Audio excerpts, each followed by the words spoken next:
What's going on, everyone? Welcome back to this multi-time frame forecast. Today we're going to be going over pound USD. Now, you can see that we did talk about this pair a while back ago, and I had created up a good idea for what would occur based on this descending trend line on the monthly time frame, in addition with some structural support and in confluence with some Fibonacci levels on the higher time frames as well.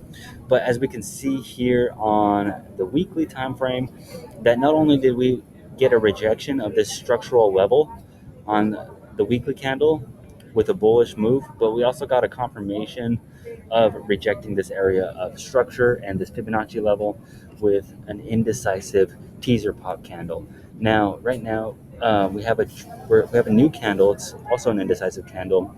We can see based on this, even if we go lower, but from here, that we've got like a descending pendant pattern or descending channel as well. So it could be, if that's the case, we'll see when we go to the daily or 4 hour. But if that is the case, then we do have a higher probability of it going up based on the candlestick pattern alone. However, because we're trading off of structure, this is in fact a good trade setup for a short. So we got two pieces of confluence right here. We got some candles that are confirming this. So that's three pieces of confluence plus your specific entry condition as well. Could make it four pieces of evidence that would allow you to actually validate this idea and take the trade.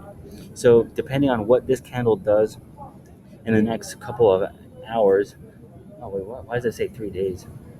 What's today? Weird. I'm not sure why it's saying 3 days, but in the next couple of hours, so between the rest of today and also the remaining portion of Friday, we will see what this candle is going to do and how it closes. Based on that, we can start looking at validating this idea. So let's go down to a lower time frame real quick, and you can see that just based off of the structural pattern alone, that we have a descending trend line. Like I said, we kind of have that bullish flag pattern, which means that's usually a continuation pattern. However, we are making lower lows as well. You can see the structural low right here, and we passed it right here.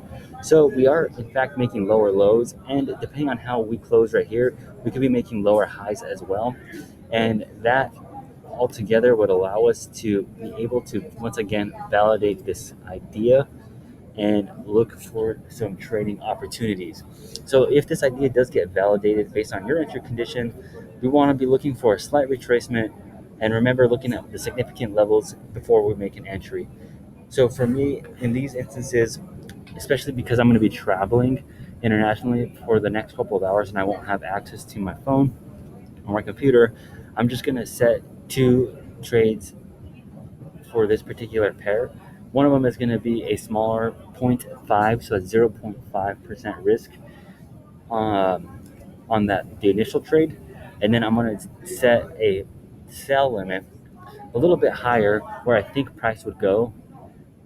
And that's going to get activated if it does hit that area. And that one's going to be a 0.75% risk reward ratio, or sorry, 0.75 risk for that particular trade.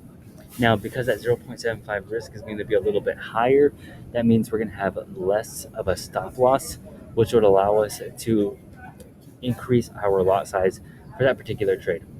So we'll have two trades for this pair, and then if I land and for whatever reason it didn't trigger that buy limit or that sell limit, excuse me, then I will look at the chart once more, see if there's an appropriate selling opportunity while still letting that lower, lesser risk trade run. So this is pound USD. We can see that this idea came into a setup, and this setup is just about ready to be validated. We are just waiting for more confirmation on the lower time frame before we actually enter. But because I am traveling and I do not want to miss this, I'm going to be executing a pending limit order in addition to a lower risk position in the interim while I arrive to my destination country. So I'll see you guys in the next one. This is pound USD. I'll see you guys in the next trade.